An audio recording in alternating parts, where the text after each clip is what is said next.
এই জায়গাটি যেন এক নীরব ভুতুড়ে স্মৃতিস্তম্ভ।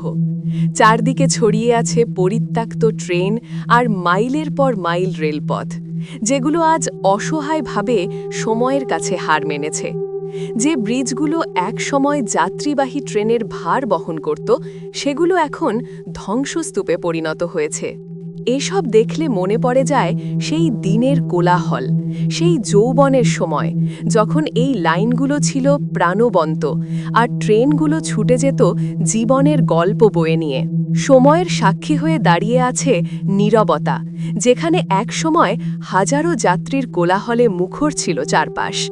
আমরা এখন দাঁড়িয়ে আছি পোল্যান্ডের এক বিস্তৃত অধ্যায়ের সামনে।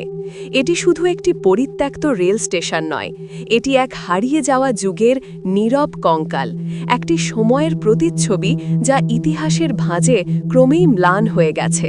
এত শক্ত ভিত, অনন্য স্থাপত্য আর অসাধারণ প্রকৌশল, তারপরেও অদ্ভুতভাবে কেন পরিত্যক্ত হলো এই স্থান? এর পেছনে লুকিয়ে আছে পোল্যান্ডের রাজনৈতিক পরিবর্তন, সীমান্ত পুনর্গঠন এবং অর্থনৈতিক রূপান্তরের দীর্ঘ ইতিহাস।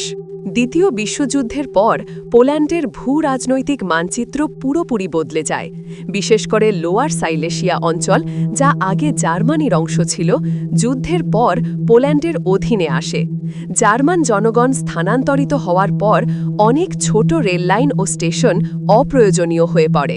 নতুন জনবসতি পুরনো রুটের সঙ্গে সামঞ্জস্যপূর্ণ না হওয়ায় এগুলোর গুরুত্ব দ্রুত হারিয়ে যায়। পরবর্তীতে ১৯৯০-এর দশকে যখন পোল্যান্ডে কমিউনিজমের পতন হয় এবং মুক্ত বাজার অর্থনীতি চালু হয়, তখন পিকেপি পলিশ স্টেট রেলওয়েজ মারাত্মক আর্থিক সংকটে পড়ে।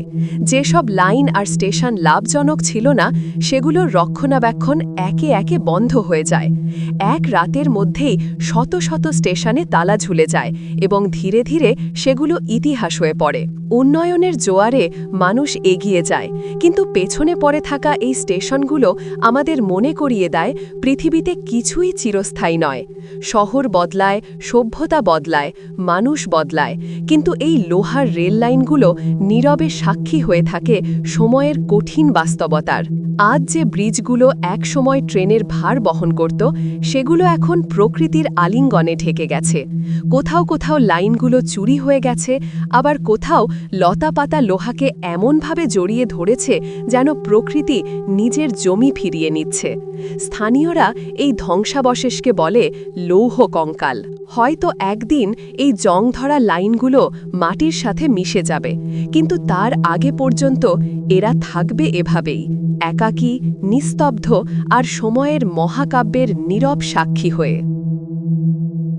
আমাদের ভিডিওগুলো আপনাদের কেমন লাগছে তা কমেন্টে জানাতে ভুলবেন না। ভিডিওটি ভালো লাগলে একটি লাইক দিন এবং বন্ধুদের সঙ্গে শেয়ার করুন। আর যদি আমাদের পেজে নতুন হয়ে থাকেন, তাহলে অবশ্যই পেজটি ফলো করে রাখুন। ধন্যবাদ সাথে থাকার জন্য।